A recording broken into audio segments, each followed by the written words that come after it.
ఎప్పుడైనా ఎక్కడైనా మీ చేతిలోనే వార్తా ప్రపంచం.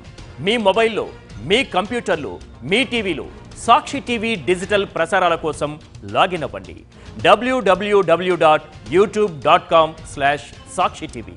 Subscribe Sakshi TV YouTube channel. అమరంతో సూపర్ హిట్ కొట్టిన శివకార్తికేయన్ ఏకంగా దళపతి విజయ్తోనే తలపడుతున్నాడా అంటే అవుననే అనిపిస్తోంది. విజయ్ లాస్ట్ మూవీ జననాయకన్ సంక్రాంతికి రిలీజ్ అవుతోంది. దీనికి పోటీగా శివకార్తికేయన్ లేటెస్ట్ ఫిలిం పరాశక్తి విడుదలవుతుందన్న రూమర్స్ వినిపిస్తున్నాయి. ఈ రూమర్స్ పై పరాశక్తి డైరెక్టర్ సుధా కొంగర స్పందించారు. ఆమె ఏమన్నారో చూడండి. జననాయకన్ దళపతి విజయ్ లాస్ట్ సినిమాగా ప్రచారం జరుగుతున్న political action thriller. కేవీఎన్ production banners H Vinod direct చేస్తున్న ఈ సినిమాలో బాబీ డియోల్ విలన్ గా కనిపిస్తున్నాడు. పూజా హెగ్డే హీరోయిన్. పొంగల్ కానుకగా వచ్చే ఏడాది జనవరి 9న జననాయకన్ రిలీజ్ అవుతుంది. ఈ సినిమా తర్వాత విజయ్ పాలిటిక్స్ లోకి ఎంటర్ అవుతాడు అన్న టాక్ జోరుగా వినిపిస్తుంది. గురు, ఆకాశం నీ హద్దురా లాంటి బ్లాక్ బస్టర్ తో తనకంటూ ప్రత్యేక గుర్తింపు తెచ్చుకున్న talented director Sudha Kongara latest project Parashakti. Amaran success తో మంచి ఊపు మీద ఉన్న శివకార్తికేయన్ పరాశక్తితో మరో హిట్ కొట్టాలి అని ఉవ్విళ్లూరుతున్నాడు. ఈ క్లాష్ పై సుధా కొంగర స్పందించారు. పరాశక్తి జననాయకంతో ఢీకొంటుందా లేదా అన్న విషయం తనకు తెలియదు అన్నారు. రిలీజ్ డేట్ ని ప్రొడ్యూసర్లే డిసైడ్ చేస్తారు అని ఆమె తేల్చి చెప్పేశారు. సో ఇప్పుడు బాల్ నిర్మాతల కోర్టులోకి వెళ్లిపోయింది. పరాశక్తి సినిమా విజయ్ జననాయకంతో ఢీకొంటుందా లేదా మరేదైనా రోజు విడుదలవుతుందా అనేది ఇక ప్రొడ్యూసర్లే డిసైడ్ చేయాలి. ఇండియన్ సినిమా ఎంత పవర్ఫుల్ అయినా ఇక్కడి నుంచి వెళ్లి హాలీవుడ్ లో సత్తా చాటిన వాళ్లను వేళ్ల మీద లెక్క పెట్టవచ్చు. అలాంటిది శతాబ్దం కిందటే ఒక భారతీయుడు హాలీవుడ్ లో ఎంటర్ అయి తానేంటో నిరూపించుకున్నాడు. ఇప్పుడు ఆ నటుడిపై ఓ బయోపిక్ తయారవుతోంది. అది కూడా హాలీవుడ్ లోనే. ఆ నటుడెవరో తెలుసా? చదువు సంధ్యలు పెద్దగా అబ్బకపోవడం, 13 ఏళ్ల వయసులోనే తండ్రి చనిపోవడంతో బతుకు తెరువు కోసం ఏదో ఒక పని చేసుకుని బతకాలన్న భావనతో సాబు దస్తగీర్ మైసూర్ సంస్థానంలో ఏనుగుల సంరక్షణ విభాగంలో అసిస్టెంటుగా జాయిన్ అయ్యాడు. ఈ కుర్రాడి తండ్రి కూడా వృత్తిరీత్యా ఏనుగుల సంరక్షకుడే కావడంతో ఆయన దగ్గర వన్యమృగాల సంరక్షణకు సంబంధించిన మెలకువలన్నీ చిన్నతనం నుంచే నేర్చుకున్నాడు.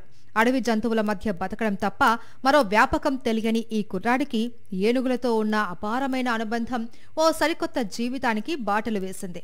అతన్ని ఏకంగా హాలీవుడ్ సినిమా నటుడిగా మార్చేసింది. ఏనుగులకు సంబంధించిన ఇతివృత్తంతో ఓ సినిమాను నిర్మించే క్రమంలో American documentary film maker Robert ప్లాహర్టీకి సాబు దస్తగిర్ గురించి తెలిసిందే.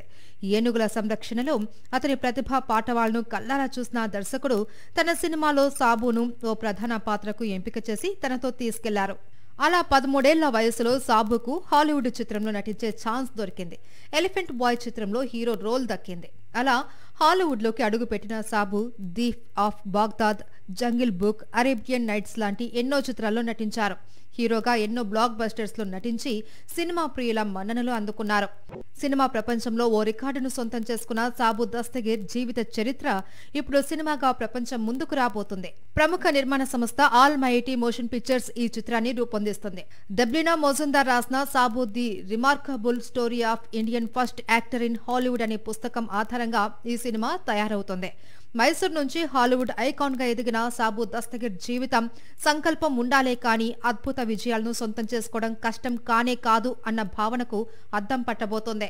లీకుల వైరస్ లేటెస్ట్ గా మెగా మూవీని కూడా తాకింది. అనిల్ రావిపూడి డైరెక్షన్ లో మాస్ విందుకు రెడీ అవుతున్న మెగా 157 షూటింగ్ విజువల్స్ సోషల్ మీడియాలో లీక్ అయ్యాయి. ఇలాంటి వీడియోస్ షేర్ చేస్తే లీగల్ యాక్షన్ తప్పదని ప్రొడ్యూసర్స్ వార్నింగ్ ఇచ్చారు. Mega 157 megastar Chiranjeevi, most entertaining director Anil Ravipudi combination లో రూపొందుతున్న కామెడీ ఫ్లిక్ ఇది.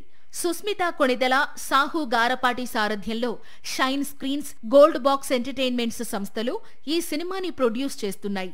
చిరు పీఈటీ టీచర్ గా కనిపించే ఈ సినిమాలో వెంకటేష్ గెస్ట్ రోల్లో కనిపిస్తాడని టాక్. నయనతార నయనానందకరమైన ప్రెజెన్స్ ఈ సినిమాకే ప్లస్ పాయింట్. ప్రస్తుతం మెగా 157 షూటింగ్ కేరళలోని అలెప్పీలో జరుగుతోంది. చిరంజీవి, నయనతార మధ్య ఓ రొమాంటిక్ సాంగ్ షూట్ చేస్తున్నట్లు తెలుస్తోంది. ఆ షూటింగ్ విజువల్స్ ని ఎవరో వీడియో తీసి సోషల్ మీడియాలో అప్లోడ్ చేశారు. క్షణాల్లో ఈ వీడియో వైరల్ అయింది. దీంతో ప్రొడ్యూసర్స్ రంగంలోకి దిగి లీకు వీరులకు వార్నింగ్ ఇష్యూ చేశారు. తమ పర్మిషన్ లేకుండా సెట్స్ నుంచి కంటెంట్ రికార్డ్ చేస్తే లీగల్ యాక్షన్ తీసుకుంటామని హెచ్చరిస్తూ ఓ నోట్ విడుదల చేశారు. జెట్ స్పీడ్ తో షూటింగ్ జరుపుకుంటున్న మెగా 157 వచ్చే సంక్రాంతికి థియేటర్లలోకి రానుంది. ఇందులో చిరంజీవి తన అసలు పేరుతోనే నటిస్తున్నట్లు తెలుస్తోంది. సినిమా టైటిల్ కూడా ఆ లైన్లోనే మన శివశంకర వరప్రసాద్ గారు అని ఉండొచ్చని టాక్. భారతీయ సినీ చరిత్రలోనే అత్యంత భారీ బడ్జెట్ తో తెరకెక్కుతున్న ఎపిక్ మూవీ రామాయణం. ఈ సినిమా బడ్జెట్ కాదు, కాస్టింగ్ కూడా ప్రత్యేకమే. రాముడిగా రణబీర్ కపూర్, సీతగా సాయి పల్లవిని ఎంచుకున్నారు మేకర్స్. కానీ సీతారాములుగా వీళ్ళిద్దరే ఎందుకు అంటే అందుకు కొన్ని స్పెషల్ కారణాలున్నాయట. 4,000 కోట్ల రూపాయల budget, Hollywood level VFX, Hollywood music director తో కలిసి స్వరాలు అందిస్తున్న రెహమాన్, నమిత్ మల్హోత్రా నిర్మాతగా దంగల్ ఫేమ్ నితేష్ సింగ్ డైరెక్ట్ చేస్తున్న రామాయణం సినిమాలో ఇలాంటి ప్రత్యేకతలెన్నో. రామాయణం వంటి అద్వితీయమైన కావ్యాన్ని అంతే అద్వితీయంగా తెరకెక్కించాలని మేకర్స్ భావిస్తున్నారు. యాక్టర్లను కూడా దానికి తగ్గట్లే ఎంచుకుంటున్నారు. రాముడిగా రణబీర్ కపూర్, సీతగా సాయి పల్లవి చేస్తున్నారు. రావణుడిగా యష్ తన నట విశ్వరూపాన్ని ప్రదర్శించబోతున్నాడు. సన్నీ డియోల్ హనుమంతుడిగా కనిపించబోతున్నాడు. కాజల్ అగర్వాల్ మండోదరి, రకుల్ ప్రీత్ సింగ్ శూర్పణఖ పాత్రలు పోషిస్తున్నారు. రాముడి వంటి ఉదాత్తమైన పాత్రకు రణబీర్ కపూరే సరైన చాయిస్ అంటున్నారు మేకర్స్. రణబీర్ ముఖంలోని ప్రశాంతత, అమాయకత్వం, భావోద్వేగాలను చక్కగా పలికించగలిగే సామర్థ్యం, ఇలాంటి లక్షణాల వల్లే ఆయన్ను రాముడిగా ఎంచుకున్నట్లు కాస్టింగ్ డైరెక్టర్ ముఖేష్ ఛాబ్రా చెబుతున్నారు. మరి సీతగా సాయి పల్లవే ఎందుకు అంటే ముఖేష్ ఛాబ్రా ఏమన్నారో తెలుసా? సాయి పల్లవి సింపుల్ గా కనిపించే నేచురల్ బ్యూటీ. తనెప్పుడూ ఓవర్డోస్ గ్లామరస్ రోల్స్ చేయలేదు. పైగా కాస్మెటిక్ సర్జరీలు కూడా చేయించుకోలేదు. సాయి పల్లవిని సీత పాత్రకు క్యాస్ట్ చేస్తే సహజ సౌందర్యమే గొప్పది అన్న సందేశం ఇచ్చినట్లు కూడా ఉంటుందట. రామాయణం సినిమాకు మరో హైలైట్ సంగీతం. హాలీవుడ్ మ్యూజిక్ కంపోజర్ హ్యాన్స్ జిమ్మర్ తో కలిసి ఏఆర్ రెహమాన్ ఈ సినిమాకి స్వరాలు అందిస్తున్నారు. రామాయణం లాంటి ప్రతిష్టాత్మకమైన ప్రాజెక్టులో భాగం కావడం తనకి గర్వకారణమంటున్నారు రెహమాన్. పైగా డ్యూన్, ఇంటర్సెల్లార్ లాంటి సినిమాలకు పనిచేసిన ఆస్కార్ విన్నర్ హ్యాన్స్ జిమ్మర్ తో కొలాబరేట్ అవుతానని రెహమాన్ కలలో కూడా ఊహించలేదట. ఇప్పటికే రామాయణం కోసం రెహమాన్ జిమ్మర్ తో కలిసి లండన్, లాస్ ఏంజల్స్, దుబాయ్లో స్పెషల్ సెషన్స్ చేశారు. ఆయన వల్ల స్టోరీ టెల్లింగ్ కి వెస్ట్రన్ పర్స్పెక్టివ్ యాడ్ అవుతుందంటున్నారు రెహమాన్. రామాయణ దృశ్య కావ్యం 2 భాగాలుగా రూపొందుతోంది. మొదటి భాగం 2026 దీపావళికి, రెండో భాగం 2027 దీపావళికి విడుదలవుతాయి. Beautiful smile, cute expression, elegant dance moves.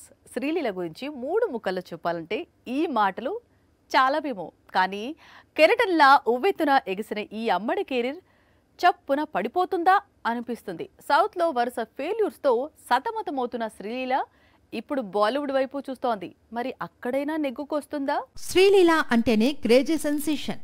అదరకొట్టే dance పర్ఫార్మెన్స్లతో Telugu ప్రేక్షకుల గుండెలు కొల్లగొట్టిన ఈ క్యూట్ బ్యూటీ 2017లో చిత్రాంగద అనే సినిమాతో తెలుగులోకి ఎంట్రీ ఇచ్చింది.